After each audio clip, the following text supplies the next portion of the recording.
The views and opinions expressed on this podcast, including discussions on news, politics, and current events, are solely those of the host and guests and are based on personal thoughts, experiences, and opinions. Nothing stated should be considered factual unless independently verified by the listener. This podcast is for informational and entertainment purposes only and does not provide financial, legal, medical, political, or life advice. Any actions discussed are what we would do personally, not recommendations for others. Listeners are encouraged to do their own research and consult qualified professionals before making any decisions. We are here with the Ford Social Conversations. For sure. Got my man Larry, the modified gentleman. Yo. KP, Mr. Pierre. We are in the building. And it's a hot topic that's going on right now. Hold on, man. You didn't say your catch line, man. This is what we talk. Yeah. We talk about. Here's what we talk about: any and everything, but not everything, because everything don't need to be talked about. All right. Now we ready to go. We're on track. Thanks for reminding me about that, KP. We're on track. Look, I got it written down right here and everything. Boy, you wasn't good in school at cheat. I sure wasn't. I don't know. Was I? I might have been. But yeah, the firing of Hubert Davis, UNC's former head basketball coach. Do you think they'll hire another black coach? Well, I mean, I don't know, man. With Hubert, I think it's somebody said that UNC either got to get serious about their basketball and football program, or they got to get serious about Hubert Davis, but they can't do both. And now, as the story is written, Hubert, I'm proud my wife is white, Davis, they've decided to move on from him. Yeah. I have friends within the organization that talk heavily, that have deep ties, but they talk about from the top level of how there's so much dysfunction. And I can't go into the depths of it, but just sitting in conversation with them and listening to it, UNC, there's a reason why the director of sports and like the boots, I mean, not the boots, but the board of directors, they're all on different pages. They brought in, what's the coach? Football? Belichick. They brought Belichick in, the board of directors Big money. but the Big AD money. didn't. And they've been operating opposite of each other because they were going for the political aspect of it rather than the winning aspect of it. Yeah. They were thinking about selling seats because of that name. And obviously we see how that turned out. Hey. And so they're not on the same page. They're not even on the same page with their back. So when you have a school like UNC or Duke or any of these schools, the major revenue drivers is basketball and football. The sports programs. They can lead in wrestling, they can lead in all that, but that does not generate the income. Duke got a good lacrosse team, but it don't generate. Duke lacrosse doesn't generate the income Cameron Stadium does. So right. Back to firing Hubert. I think that was I don't know, man. Hubert, from what I understand from insiders, he's a very introverted person. He's very introverted. He does not hang with the other. And what he did was he brought in his whole staff of introverted people as well. Really? Yeah. So they're very introverted. They're not very. They're not building like this quote unquote family cohesiveness that shows up on the court. Right. Hubert knew that he was probably going to get fired when Caleb got hurt because Caleb carried that team. Yeah. So who they will hire? Will they hire another black coach? Probably not. I think they need to go Stackhouse. Hey, I'm a Duke fan, but I love to see Stackhouse get that job. Stack has proven it, man. Stack has won on so many levels, man. I don't know if he's won on. Well, he did was coach of the year. He was coach of the year at Vanderbilt. At Vanderbilt, he was coach of the year. I know it in the G leagues. Yeah, he killed it, and then he was coach of the year at one of these places, or maybe we need to look that up to verify that. But from the insiders that I talked to here about UNC, Stackhouse is a good coach. Yeah. And it's proven, I guess, for his success he's had where it's he's his track coached. record. Yeah, So, man, they really need to, and then Stacks is X's and O's, man. So they just need to bring Stackhouse in. Will they hire him? I don't think he fits the mold. No. Nah, he I mean, ain't. they talking about bringing Billy Donovan in right now. From Florida? No, well, he played. I think he coached Florida, but right now he's head coaching Bulls. Chicago. Oh, yeah, that's right. Yeah. Do he want to come down to that political? This is a political type That's of what thing. I was talking to Leon about that earlier, well, like him coming down. He won 2 championships back to back with Florida. So That's what I remember. Yeah, he and knows. that would be him coming back down. They say he ain't doing too good in Chicago, so he wouldn't mind. Well, you need somebody by the last name of Jordan to do Definitely good. not. Well, if he could get the endorsement from Jordan, that'll be huge because, of course, the name is big in the area, especially with UNC. See what Jordan? Jordan could give him an endorsement because of Jordan going there. And he would definitely like to spite the Bulls. Who Jordan would spite the Bulls? Yes. Yeah, maybe. So what got Hubert? So with Hubert, he had, I think they say he was the only coach in ACC history to win 20 plus games his first 5 years. Yeah. Which he did that. He had a winning record. Yeah. His 5 years. Yeah. Went to the championship. Yeah. But he lost. I think they're looking at him losing that championship, them being up by 20 or something, 19, and coming back. Kansas came back and beat him. And then they're looking at him. The last game.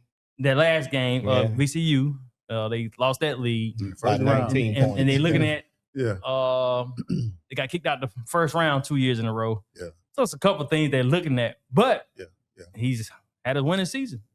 Yeah, but can he galvanize his team past the first round? That's what they're looking it wasn't. at. It was no consistency. Yeah, no 2022, 23, he took them. They won ACC title.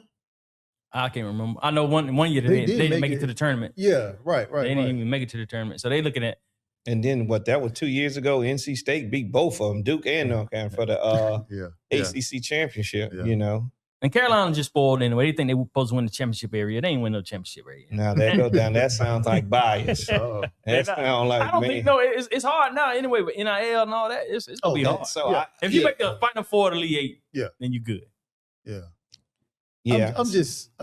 Man, it's turning into so much of a spectacle now. Like college ball is now almost being matched with pro ball, basically. And I'm talking about with everything, behind the scenes, out front of the camera, everything.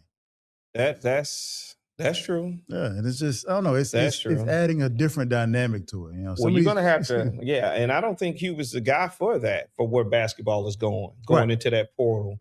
Also, being able to get the recruits to come to North Carolina. Yeah. You would think that he would have been able to build something else around Caleb. Yeah. I knew some players at UNC like a year and a half ago. They actually left and transferred because they wasn't getting playing time. Last year they left. I think like 4 of them. Yeah. And I knew one of them. And listen, there has to be, with coaching, there has to be a connectability. You have to be able to connect with these kids. Yeah. You have to be able to connect with your coaching staff, and therefore it translates onto the court. Yeah. And a team like North Carolina should be deeper into the playoffs. It should be deeper into the March Madness. That first round when VCU beat them, like I don't even think he subbed anybody out. He played his starting 5 the whole game.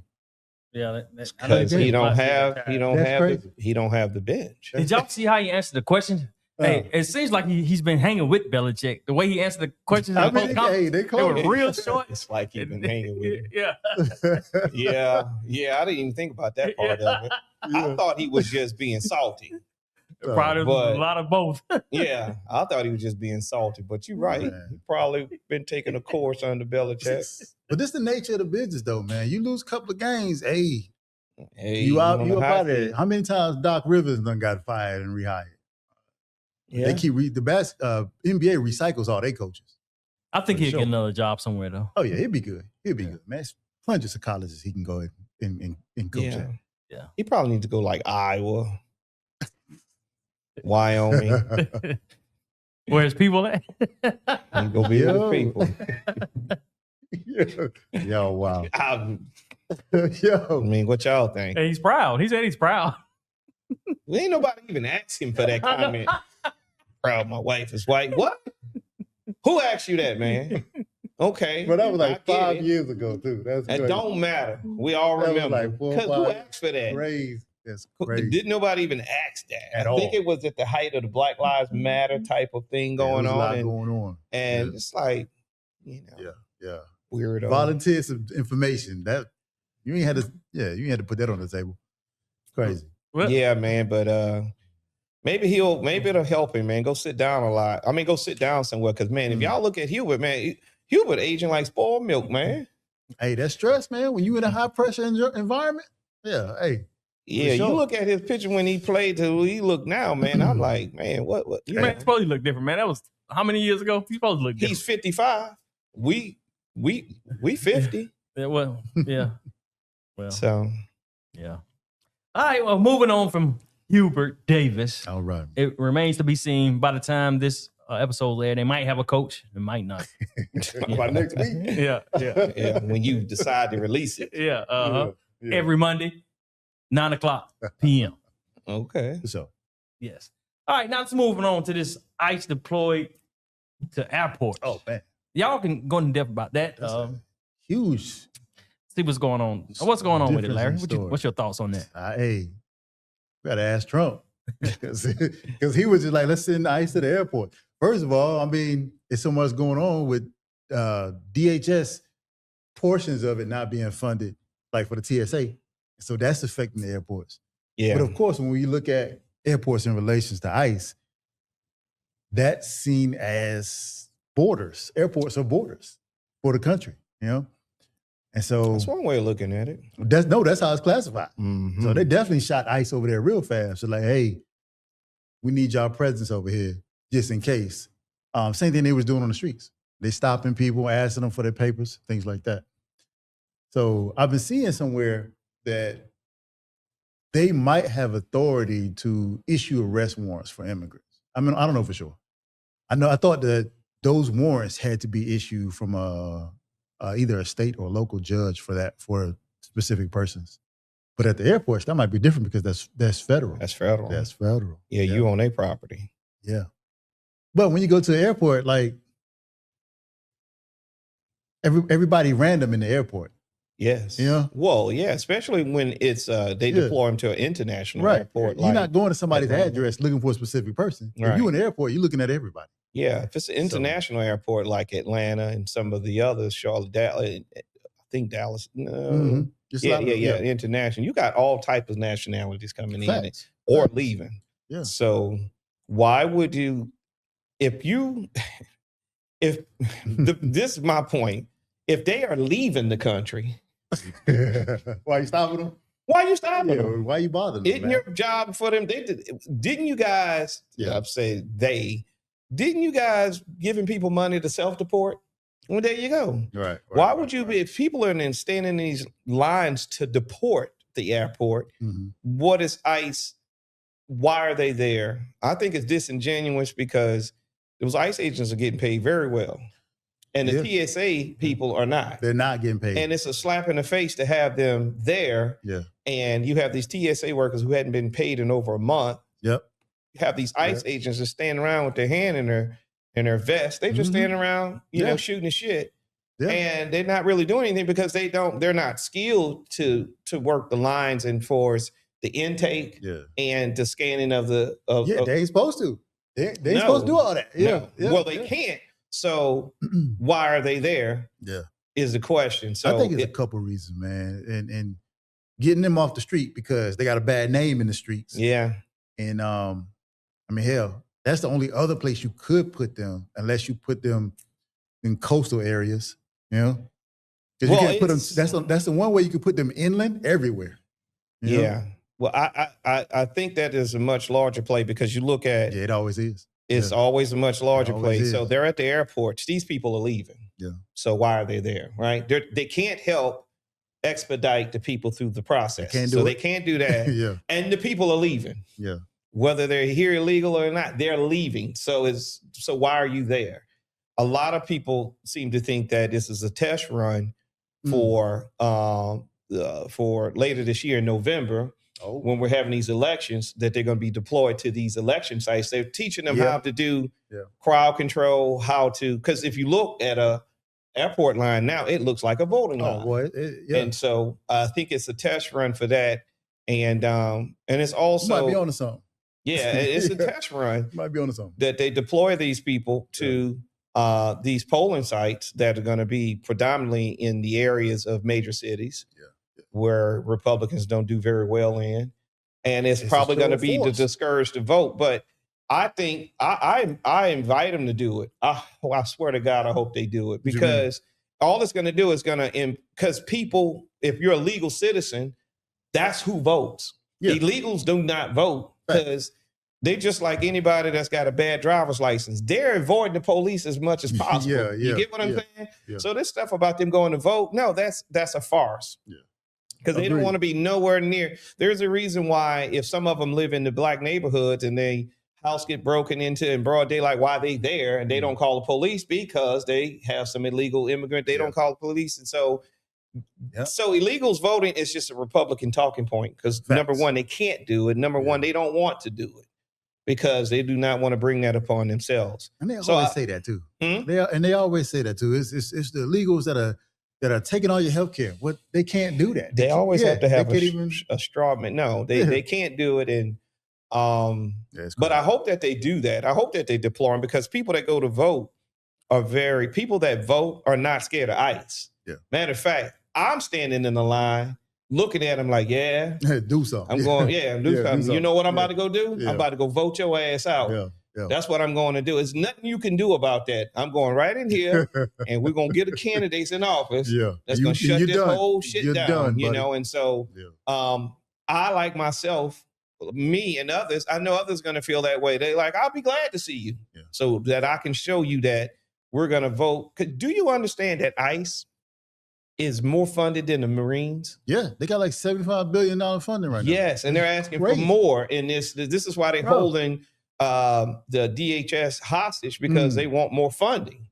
They outfunded than the Marines. And you have to think about that. I know why that is. Trump learned through Steve Bannon and through all these other sycophants that thing. He learned that that's how he learned from January 6th that he can get his own personal army. Yeah. He saw a microcosm of it for January 6th with the Proud Boys. Yeah.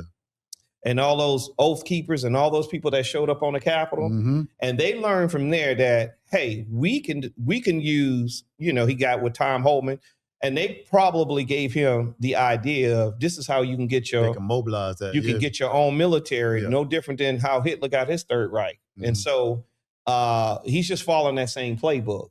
Crazy, bro. And so I think that they're funding it. You know what else we learned? There are a lot of black TS. There are a lot of black ICE agents. Hey, I mean, it's a lot of them. I don't know what's going on with that. It's all like I've seen it all races, man. I've seen a lot of Hispanics in there too. I've seen it. That goes without saying. I saw that early. Yeah. I was just surprised to see as many. And man, listen, black boy. One thing about black folks, boy, we will shame you. They taking pictures of them. Oh yeah. They shaming them. They talking trash to them. Yeah. So imagine in the voting lines when you can't do me now. I'm going to vote, so I'm a citizen. You have no jurisdiction to mess with me. So imagine the voting lines. You're gonna be talking mad stuff to them. Yeah. So I guess the whole thing is to add voter suppression. Yeah, that's what I think it is. Yeah, I think that's what it is. I think that's why they were deployed to the airports to get a test run to see how to handle crowds and line and forming lines that lead into a place and then out of a place. It's teaching them how to navigate that so they can find the stress points and where they can actually be effective. That's what I think it is. Yeah. So on the surface level, them at the airports is just they just running some numbers right now. They're just running simulation. Numbers. They're getting that. It's a simulation. Yeah, it's a simulation. What you think, Leon? I can see that. I'm over here looking up Stackhouse. I'm not. Y'all continue on the conversation. Man, this dude. This is y'all podcast.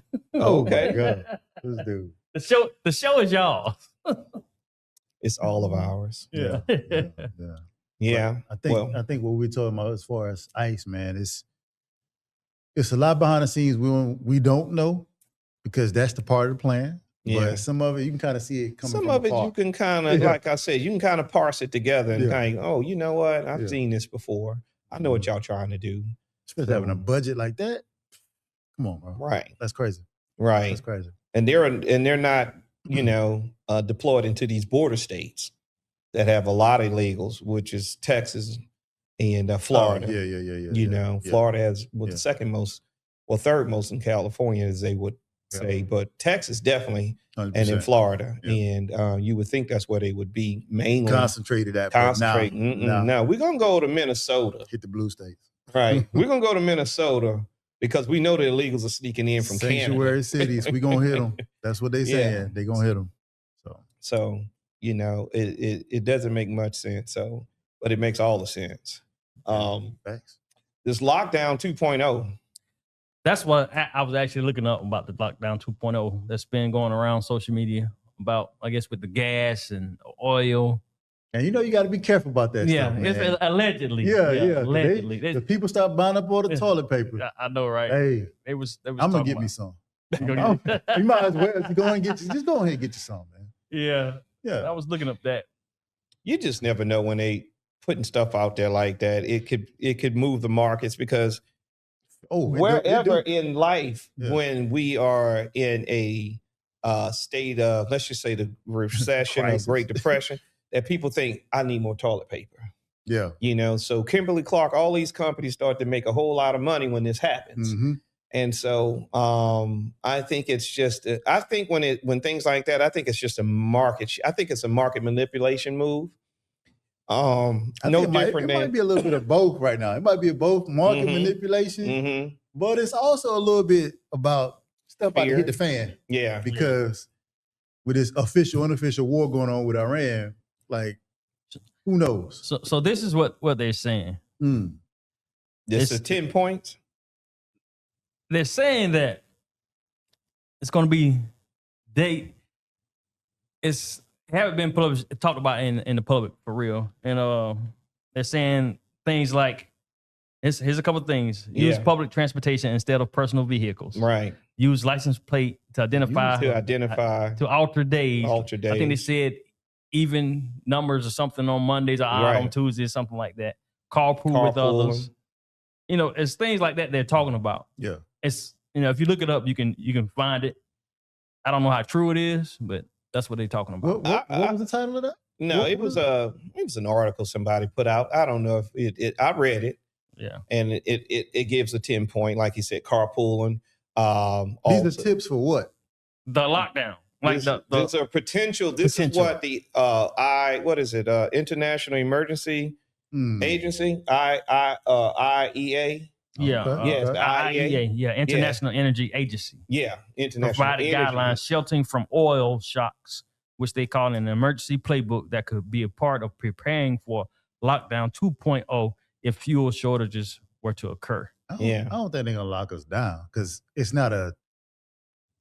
It's not an imminent threat to. They said they're trying to save energy. No, it's about energy. So the the international energy, energy consumption potentially. But before we go, I mean, a lot of those things they suggested. I read it, and a lot of it is BS. So they said that we can save 1 to 2% per gallon to doing this and the carpooling. So they said they're gonna do carpooling, public transit only. Right.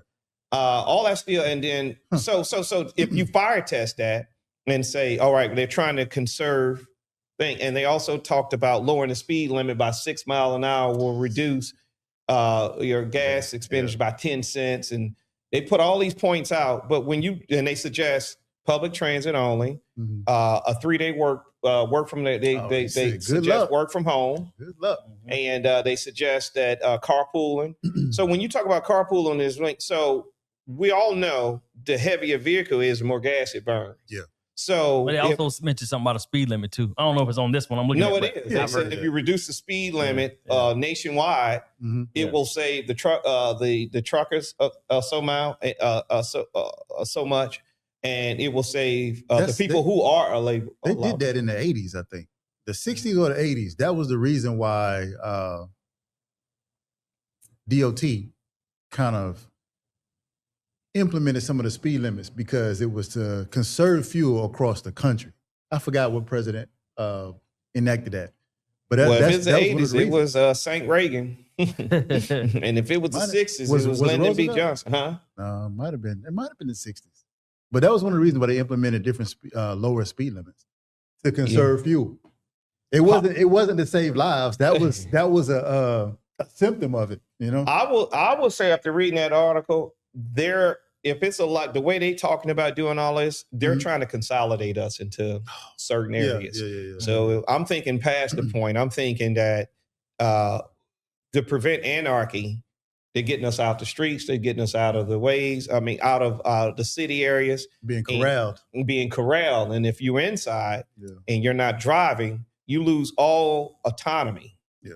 Now you don't have the freedom to move about the cabin, the freedom to move about the country. They even talked about airport travel, how they will reduce air travel for traveling overseas. And then, so they're trying to confine us. For some reason. It's a bigger too much going on. When you have a lot of different things that don't make sense, but when you piece them together, they do make sense. And we talk about ICE at these airports and stuff like that. I believe that it's an attempt to get us into, first of all, to program us into everybody's in a single file line waiting to get on the bus to go to work, programming us to be in lines to get in carpools to get to travel back and forth. It's to get us where everybody's always in the same areas. It's programming you. When you have autonomy like we have now, I get my car, you go, we go, and we'll take different routes. We go as we please. We go as we please. If they reduce that, then they know where everybody is. And they know where they are not. And that's I always think that there's a bigger play on it in order to control the populace. And so you just got to be careful with that. But I don't know about it, but if that's going to be implemented, because when like some of the stuff we're testing just doesn't make sense. Like, so the Strait of Hormuz is because of the oil getting through the Strait of Hormuz. Iran is just like, y'all gonna pay Iran, so they shutting it down. So when you look at the facts for this lockdown for conserving energy, 20% of the oil goes through the Strait of Hormuz. Yes. You know what the other 80%? You know who produces the other 80%? U.S. U.S. is the biggest producer of oil. A lot of people now don't confuse that with Venezuela. Venezuela has the largest oil deposits. Okay. But the U.S. produces 80% of the oil that we use. So basically, why would we be affected? Why are our gas prices going up? Because the 20% that's going through the Strait of Hormuz when we're the 80% producer. It's a cascade effect. It's a cascade effect, and it's this shell game of making us think that because those aren't our tankers. That's going through the Strait of Hormuz. That's the producers for the rest of the other regions. We produce our own.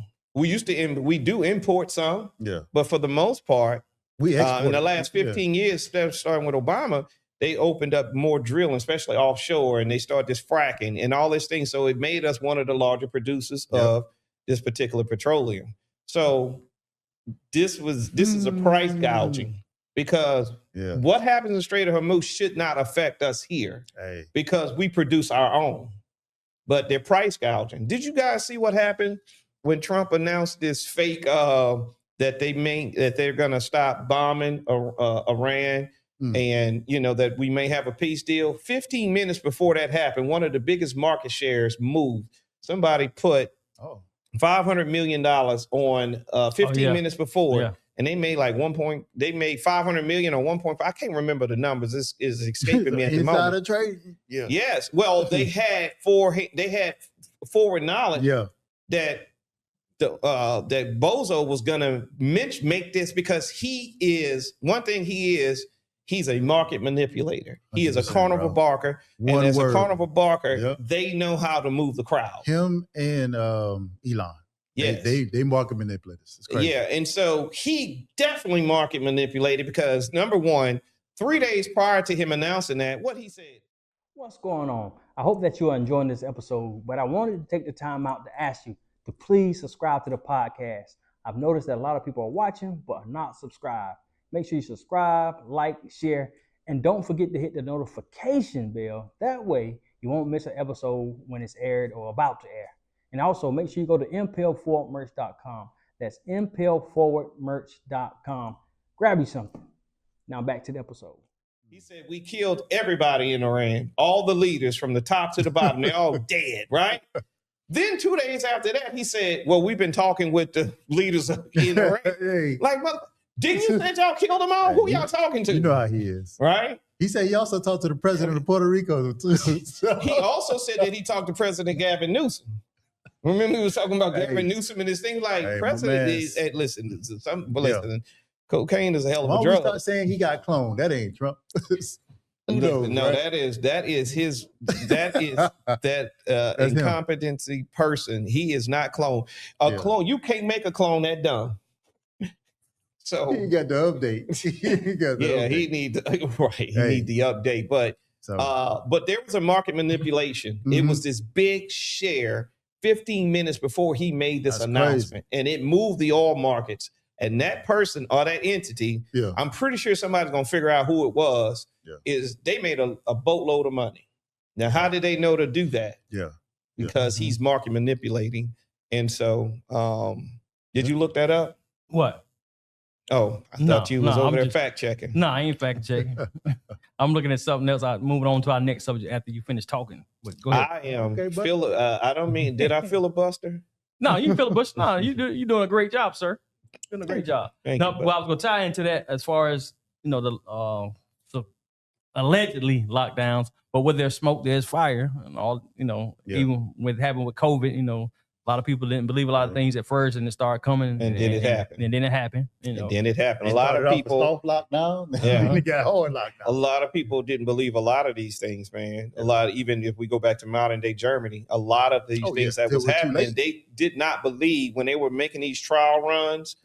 The people at the time was like, that could never happen here. That crystal marks, that things that happened, it was like it would never happen, and then it happened immediately.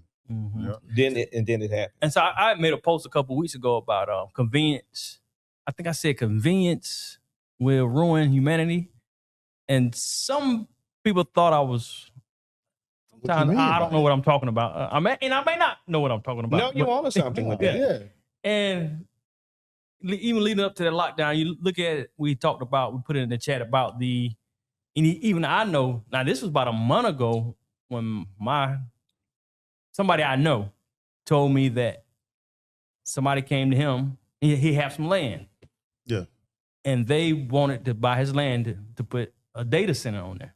Right. Mm. And then this week, I started hearing about these people going around trying to buy people land to put data centers on there. Wow. They say between 23 to 3,000. 25 to 3,000. But 22 and 3,000. Yeah.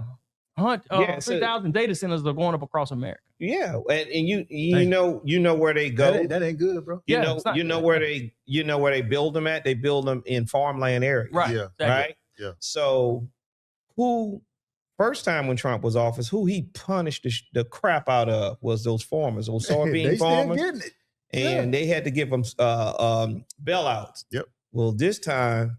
And you have to understand, J.D. Vance is part of this. He's one of the tech bros. Yeah, he's definitely one of the tech bros, but he's part of.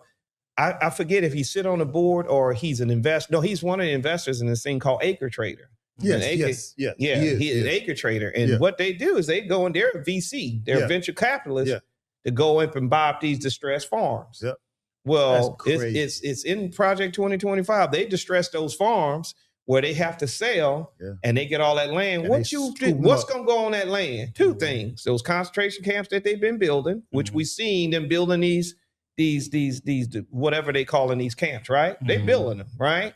And these data centers. The damn data centers. They need what for data centers? Land. Mm-hmm. And how they going to get it? They're going to get it out these damn farmers. Yeah. And they're not seeing the play, but I'm watching this happen in real time. You see how much land Bill Gates been buying up and scooping up. Buying up these things. I think he's one of the largest landowner, individual landowners in the country. Yeah. So the lady in Kentucky, she turned down $26 million. Yeah. after they came to have her. a data center. Yeah, they wanted to buy her land. She said no. She turned it down. Yeah. And yeah, it's just a matter of time before they get it. So if you do not sell, these farmers, they're going to government because they're causing this BS. If you do not sell, you're going to run into a situation of eminent domain. Where they can come and just take it.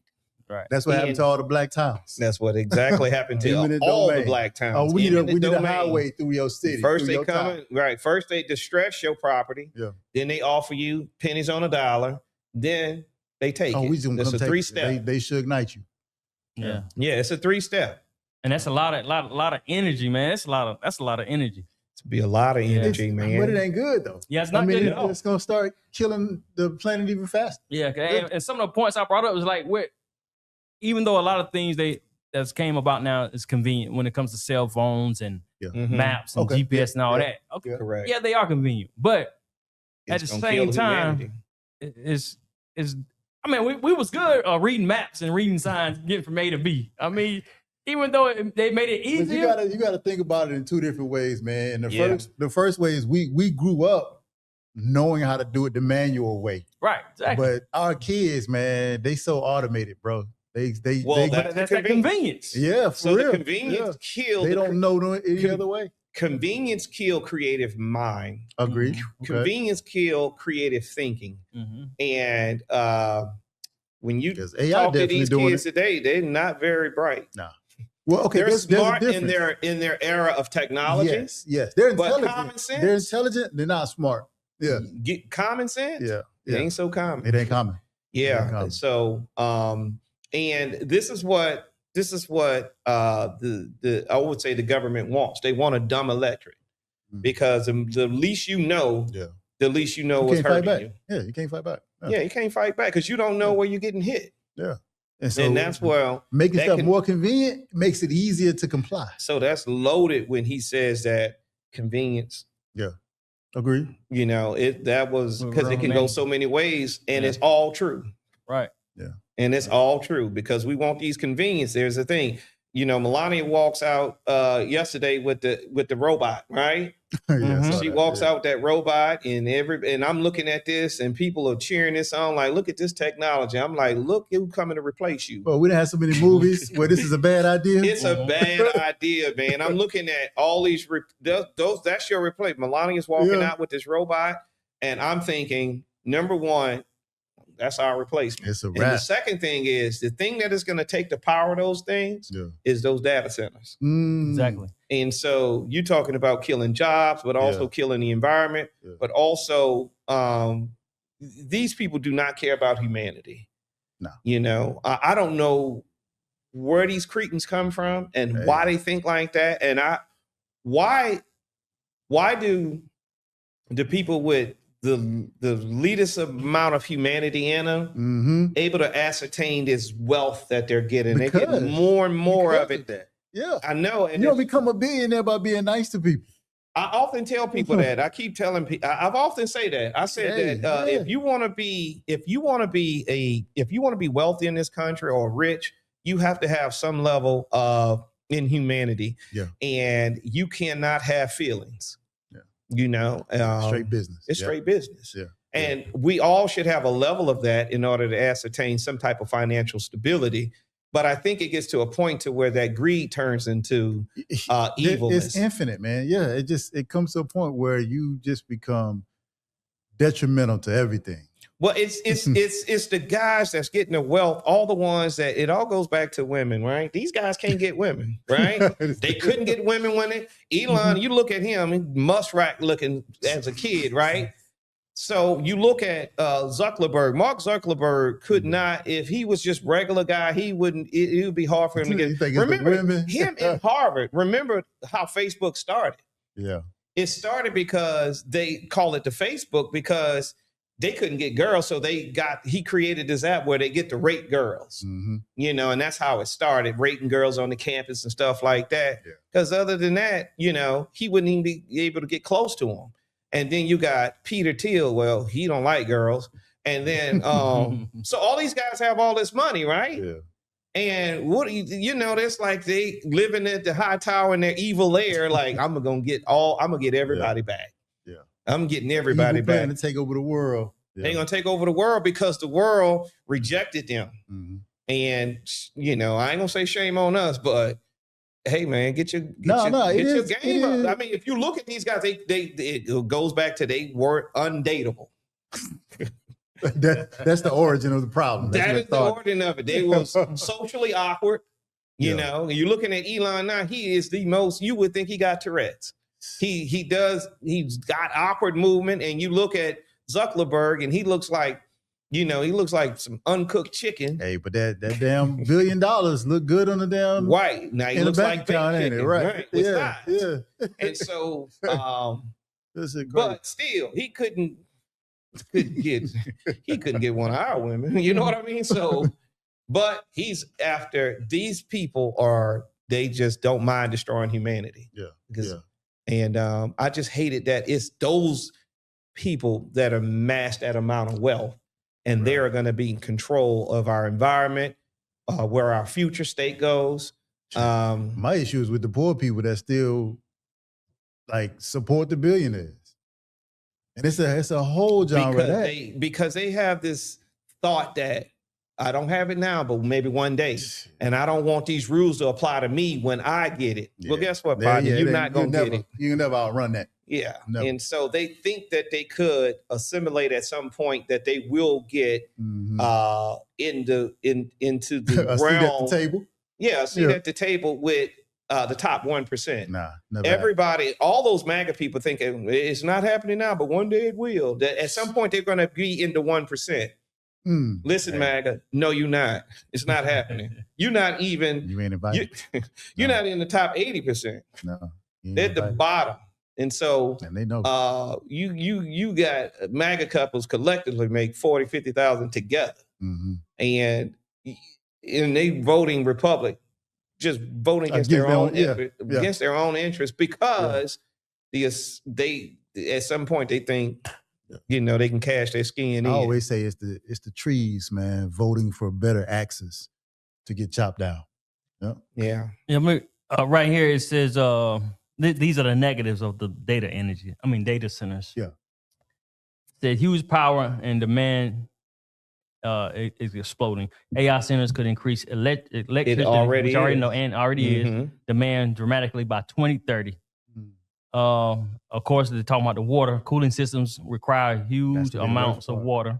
And they've been talking about that, already been talking about a water shortage for the last couple of years. Right. And high utility bills, which a lot of people already see. We see that, Rates increase infrastructure costs, and long-term jobs, lots of construction. They say very few, but permanent jobs afterward. Goddamn country gonna start heating up. Increased CO2 emissions, air pollution from backup generators. Yeah. And them things run all the time. And have y'all been seeing where, I think it was 60 Minutes or something, they've been showing people that where they already have so many data centers. Yeah, there was an Amazon data center. They play it and you can hear the whole sound just coming. I think there was one in, I can't remember if it was Tennessee or whatever, but there was an Amazon data center that they built outside this couple's home, off some land somewhere. Yeah. And they had no say-so in it, of course. But when you're that close to that much energy and data, you start to get some type of radiation effects. Yeah. Yes. Long-term thing. It's gonna, it can't help society. They can't, bro. They're thinking of everything that, I think that they just want to, I think it's about population control, that they were like, hey, there's 7 billion people on plane. We need to get it down to 5 billion. And I think they believe, if you listen to the Peter Thiels, when you listen to them talk, they follow this guy, Curtis Yarvin, who wrote this book, Dark Matter or Dark Matter and Light, or I forget what that book. What's his name? Curtis Yarvin. Yeah. And he's one of these tech guys, and he looks just like his name. He looks like one of these geeky, like the Shirelli guy that he took the price. He does, don't he? He looks just like those school shooters. And he do. No, he does. And they follow him. You'll listen to a lot of them quote him. Yeah. J.D. Vance, they all quoting. Yeah. And this guy, he was the one that, what is it, Dark Enlightenment, the book he wrote or something like that? Let me see. And it has a lot of the points that are in 2020 Project 2025. Yeah. You know, that rage, which is retire all government employees, and they obviously they did it with Doge starting, and and it's about somebody rising to leadership like an aristocrat, that they want an autocracy where what Trump is doing now. And they all getting their cues from this guy. No, it says The Dark Enlightenment is written by Nick Land. Okay. Curtis Yarvin wrote Unqualified Reservations. Right. Yeah. Okay. Mm-hmm. Gotcha. Yeah. I'm not gonna. I just know that those are some dark people and some dark books, and they are quoting them. I heard somebody else say that the data centers are being built for surveillance also as well. Could be, man. That's that Palantir right there getting into it. Yeah. There's a lot behind that Palantir. And that's Peter Thiel. It's a whole lot behind that, and that's Peter Thiel and Vance. It's but they do not like humans. Like when we were talking about how all those, and man, I don't even know how we got into all this kind of conspiracy and stuff. But hey, when you look at it, it starts to make sense when you connect the dots. How we're talking about J.D. Dustin on the board of that agricultural company. That he does. He says, well, no, he's got Acre Trader. Yeah, Acre Trader. Yeah, exactly. Yeah, he absolutely. And he tried to denounce it during his maybe a Senate run, or maybe it was one of them. Something. But no, you got tied to it. You just wash. You wash it cleanly where it can be hard to detect, but there's a reason why they pushing these farmers to the brink, so they can get their land, because they need that land for these data centers. Because one thing they're not making no more in this world is land. Yeah, you can't do it. If you can't make any more, you got to go take it. You got to take it. Yeah. And one thing about the founders of this country, one of the spirit that they all got is taking shit. 100%. You know, they just want to take stuff. That's why when you hear them talk, they always want to take something. It's like, let's go, take these Africans off the west coast of Africa. Let's just take them. Yeah. That's why you hear that spirit still resonating when Trump's like, well, we just going to take Cuba. You got to sprinkle some freedom in it. Like, they need some freedom. Let's go over there. They need freedom. And, we'll just take Venezuela. They got all over there? They need some freedom. We'll just take Greenland. Yeah, exactly. They have this spirit that they all have of just taking stuff, and so. And I heard something this morning. I forgot what podcast I was watching, so I just looked it up. All I remember is the year 1956. They did say that when it said artificial intelligence was officially introduced as a field of research at Dartmouth Summer Research Project on Artificial Intelligence. Okay. And organized by John McCarthy, Marvin Minsky, Nathaniel Rochester, and Claude Shannon. Said this 8-week workshop in Hanover, New Hampshire, coined the term artificial intelligence and established the goal of creating machines that could simulate human learning and intelligence. Mm-hmm. Yeah. Well, it's getting out of control now. It's getting out of control, but there's still some hope that maybe, that all is not lost, but it's getting to the point, because AI can't.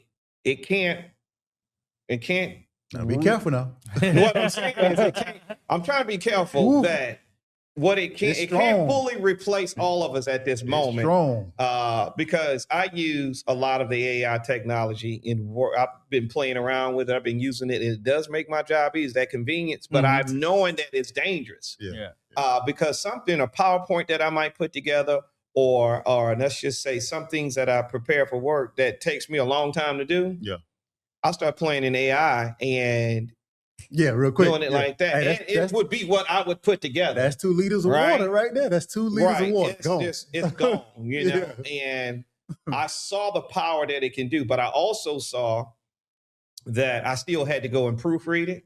And I still had to pull out some things and put, I still had to make some changes, but I didn't have to build it. Right. It built it for me. All I did was put in the tell it what you want. I just told it what I wanted it to do. Yeah. I gave it a problem to solve, and it came very close. The second part of it is what it don't replace us, because I've never did a NCAA double bracket. I never did a bracket in my life.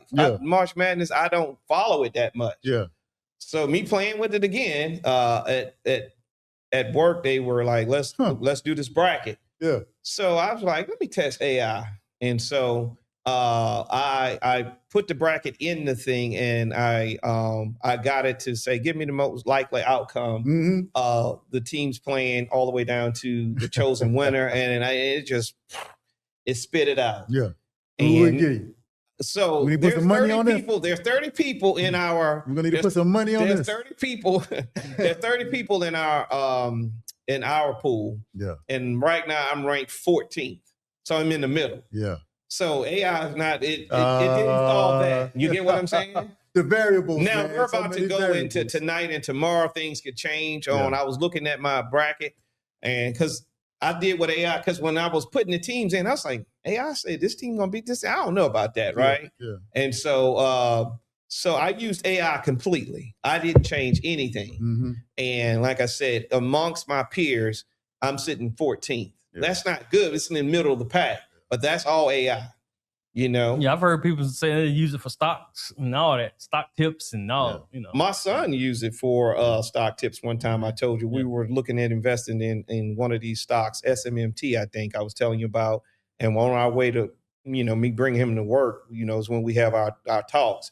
And I'm telling him something. I'm saying, listen, this stock is poised to do this. Yeah. It had a high of this. And I'm telling him, and he was like, and he started telling more. And I was like, he started telling me more. He didn't cut me off. He just started explaining. He was like, yeah, Dad, because I was like, well, how you know that? He said, I put it in the chat. Oh, man. He said, I put it in Chat GPT. He was like, I know all.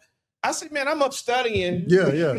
I'm up You studying. turning I'm pages. excited. Can't wait to tell him, because I know when I ride to work in the morning, Right. we have our talks, and I'm thinking I'm excited to tell him something I researched. Yeah. He was like, yeah, Dad, I already knew that. I put it in Chat GPT the night before, and I said, oh my God. One step ahead. He was one step. Also, I'm losing in that stock right now. And he got in it when it was low. Yeah. And when it went to his highest, he cashed out. Mm-hmm. I'm still in it. buy low, sell high. Don't hold the bag. Don't get caught. Listen. It's only a loss when you sell it. Don't get caught holding the bag, though. That's what they say. It's only a loss when you sell it. Yeah. And I got some. Well, I ain't gonna say, but what I'm saying is, he got in it, made his little money, and got out. That's what you're supposed to do. I'm still in it. So, and plus, he bought in it at a lower rate than me. By the time I got in it, it was $2-3 higher. So, you can learn a lot from your children, man. Hey, yeah. So, all right. Well, moving over to the next subject. On a lighter note, I guess it's a lighter note. Y'all seen the new Drewski on skits? Yeah, man. Oh, it was a lighter note. Hey, when I say lighter note, it was a lighter note. What is he doing? Listen, man, I love it. I love the way he's attacking these social issues, and turning them into what is that? Prodigies or what word am I trying to look for here? He's turning it into some funny stuff. Yeah. And parody. Parody. And so, man, I saw that when y'all sent that, and I said, this dude's stupid. I immediately noticed that the Erica Kurt. Yeah. He's doing that. And he put those dark blue contacts in his eye, man, with that square jaw line she's got. And then when she's talking, and I believe in everyone. And then you look at the character. Because I noticed that when that woman would talk, she was very scary to me. Hey. And I was looking at her. It's the eyes. It's the eyes. And I would watch it. And the real her, when she was on this, after her husband was murdered, she's on this murder tour. And I'm like, basically. I'm like, shouldn't you be somewhere raising those kids, breathing and figuring out stuff? No, she's gonna cash in. Nah, hey, she got the fireworks out there. Boom, and who brings fireworks to a morning ceremony? The way Drew nailed Drewski nailed these skits, man. His acting, the comedic genius of it. Makeup artist is amazing. His makeup artist is, he is. Whoever the makeup artist is, man, they killing it. But Drewski, he embodies the role. And it's weird because he's still he ain't my type of comedy. He is definitely not. Hey, this is different. I don't know. He can do it all, man. He does the street dude on the set all day. Mm-hmm. He does the pastors. Remember he did the one with the pastors? That was the reason. Well, the last one before this one. And those people got mad at him doing the NASCAR one. You know what? I I think they're more angry at this one than the NASCAR. They're gonna be, but it's so needed though. It's needed, man. And the message that he was putting out there, I love it. I'm gonna be honest, man. Okay, when it comes to stuff like that, like I don't know, I'm half and half because I think we do need to have those conversations, but I want the conversation to be had instead of us just continuing to laugh at it. You know what I mean? Like. I agree with what you're saying, but I think the way he puts it out there is to put it in your face to where you got to look in the mirror to have that conversation. Yeah. Because if you notice when he did the one with the passes, they had to look in the mirror, and a couple of them, Brian, they was like, "That is us. He is right. That is us." And it forced to have that conversation in real time because, so I think that what you're right is that it should have that conversation face to face, but there's no more than it's nothing greater than having that conversation when you got to look in the mirror of it. Because there is no, you can't run from it because the parody is real.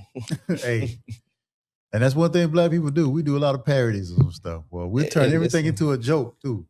Boy, we are so unserious. Hey, man. unserious, man. We don't take nothing serious. That's why I'm man. like, oh my God, this dude. We don't take nothing serious, man. But it's a good, healthy unserious. But I love us for it. Yeah. But it's I think. I mean, I don't know. I thought it was funny, and I think it's funny. It serves a purpose. But for me, my plan is always, all right, what's the follow-up? What we going how we going I see what you're saying. Fix the problem that the parody is exposing. Yeah. Well, with them, it's much like with them, that's not. Oh yeah. It's what Joshua Dobbs he talked about how we got lost in the Martin Luther King message. And I'm not gonna go into a whole breakdown, but what he said, Martin Luther King didn't envision Barack Obama becoming president under the current state. He envisioned the state, the country or the state of the country to produce a Barack Obama. Yeah. And he said that one of the main things that he said in this breakdown that he did, he says that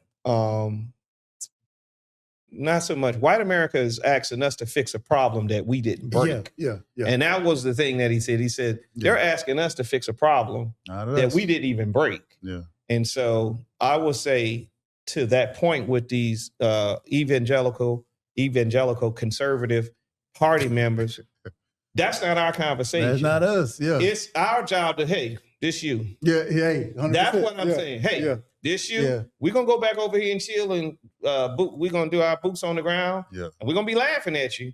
But this is you. You need to fix you. I can't fix you.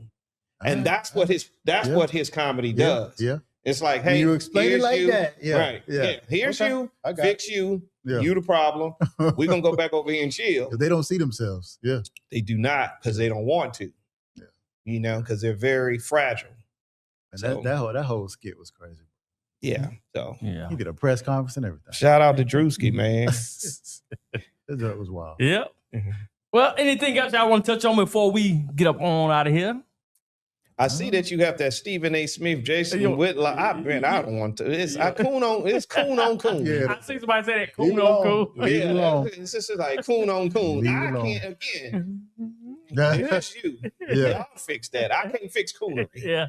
You know what I mean? And man, Steve, I thought it was funny that, his response, talking about it. He wanted to go to fat shaming him, but he was very careful, if y'all notice, because most black people, when we ready to roast you. No holds barred. Yeah. It's a no holds barred, but, because you can tell he's controlled by his people.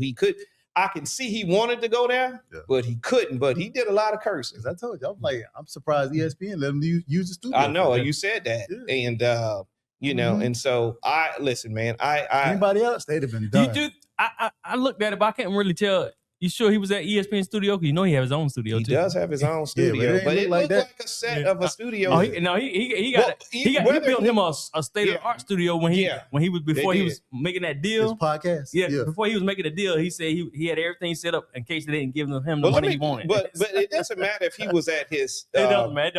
It don't matter if he was at their studio or not, he still represent them. Yeah, he do. Right. And sometimes, man, some Facts. slaves don't need a master. Them two dudes right there. As you know, I always say they slaves without masters. Ain't nobody even asking you to be like that. I've been hearing like, ain't nobody asked Hubert about his wife. Hey, go like, on. You slaves without masters. I've been You hearing don't you say even that. need one. You would, He been saying that for about 3 weeks, Larry. Slave without Yeah, masters. man, I've been hearing him slaves say without that. masters, That's a new one. Hey, that's Because I the ended thing. But it's a real thing, man. I had a conversation with this cat, man. Me and, well, I ain't gonna get into too much of it, but basically, some of the points that the guy was pointing out was like, man, black man, right? He's like, man, I love this country. This is the greatest country ever.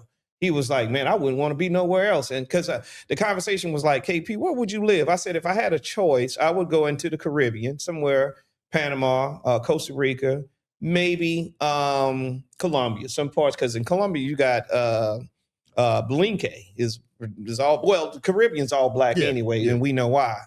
But, and then I said, if I had, so I will go to the Caribbean, or I will go to either Nairobi, Kenya, because of how far advanced they are.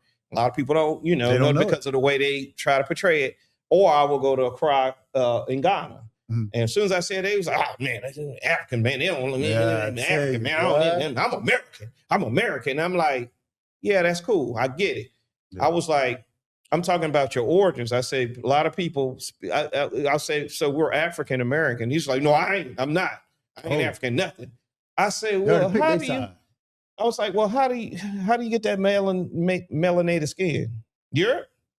And he was like, they ain't never done nothing for me, or African and this and that. I said, do you realize that you slaves without masters are the only ones that do not put your ethnicity before your country? I said, every other nationality, every other ethnic, they were like, well, I'm Jewish American. I'm Irish American. Yeah.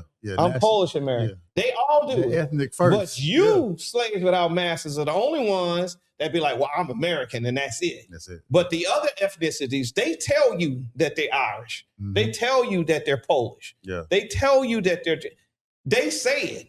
But you, slaves without masters, denounce your origins. Yeah. And I'm not saying that you have to go back to Africa. That's not what I'm saying. But everybody else accept their origin. Right.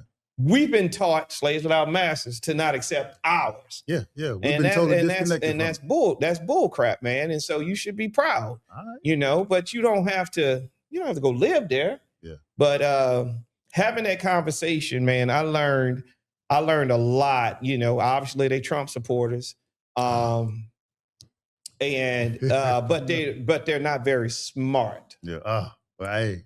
They're not very. Oh my God! Yes, they're not very smart. And friends of mine, they were like, "KP, why you even talk to these people?" And I don't know how I end up in conversations with them. I just do. But they're everywhere. They're everywhere. But I noticed one common theme: they're not very smart, because these guys are from Durham. And I said, "All right." I just started talking about Durham history. Mm-hmm. I was like, you guys familiar with the Haiti? I said, do you know where Haiti come from, or how it's formed and where? And I started talking about the 1804 Haitian Revolution, in Haiti. Yeah. And like Haiti means, or when it was San Domingo, it was called Haiti, which is the high place. Yeah. And because they fought for their own, they was the first country black country to fight for their own freedom. Yeah. And once it got here to the States, a lot of people took pride in that. So they call it Haiti area. And then I started talking about John Merritt. And the McKissicks and all this Durham history, and they did not know none of them. I say, hey, man, I'm not from here. Yeah. How do I know this? Yeah, it's a lot of stuff they just did not know, and they won't know. They ain't gonna look for it either. So that's why they don't have any pride in being who they are, because they don't know who they are. Somebody told them who they are. Yeah. That's what it was. Yeah, man, and they went and ran with it. It was like, and like I said, it was, the conversation was about America's the greatest place. I don't know what you talking about. America's the greatest place. And then I said, it's not. I said, we're last in education. I said, you know what? Exactly. You know what? I said, you know what? Let me stop. And he was like, well, what do you think is the greatest place? I said, the correct answer is there is no greatest place. Mm-hmm. The only place that's great is the place that serves you. Yeah. I said, if I go to Panama and I move to Panama, what serves me is that my dollar will go further. The environment is, let's just say, tropical, and it also has other things that I like. Right. But there's also crime over there. Yeah, There's also scam, especially if you're American. They think you got. So the answer is there is no greatest place. There's none. It's just what's good for you. You know, and so. If America is that's your greatest place, then that's your greatest place. But you can't get mad when I say it's not mine. That's the part of American culture is the hypocrisy that comes with it, because we can at the same time be overly patriotic, but at the same time talk about everything that's holding us back and holding us down, and then still talk crap about some other country like they're perfect or something. For the longest time, like Americans has been fed that China is just trash. China is horrible. Africa's horrible. All these other countries is just horrible. But when you actually start getting into the details of American culture, you're like, our healthcare is bad, or non-existent. Our food is bad, or non-existent is bad for us. It's absolutely because of capitalism. We have run our country into the ground. And that's why these other countries are kicking our behinds in all aspects. Everything else. The only two things that we lead the world in is incarceration of its own citizens. We lead the world in that. And what's the other thing we lead the world in? Oh, defense spending. Imagine you know, we outspend like all these countries. I think the top 25 and 11 of them are our allies. So we lead the world in defense spending and incarceration of his own citizens. That's what we lead the world in. And we're only 250 years old. Imagine that. And so young country. Yeah, you gotta listen, man. These, like I said, man, I realized that that Trump supporter, it has a rhythm, and they're low frequency, just not very. Just very, and you don't know it until you get in conversation with him. I made this comparison before about when we were in school. You know, when we were in school, you knew the kids that were not, they had all their chromosomes, but they wasn't very bright because they stayed in the same class all day, right? Right, Larry? They went to lunch early, right? Sometimes they were in the building that's separate from the school, which is called a portable, right? Get this dude, man. No, I'm just saying. Hold up. I had to go in them buildings once upon a time. So we kind of knew the kids that were slow. They were our friends, because once we left, they played with us, and it was recess time. And then, when we go home, we're all in a but school system identified them. And so we already knew, that's that class. That's a slow. Did you get pulled out of class? You got pulled out of class. And so the school system was able to identify them. The problem is every school system every year released these dumb into the public.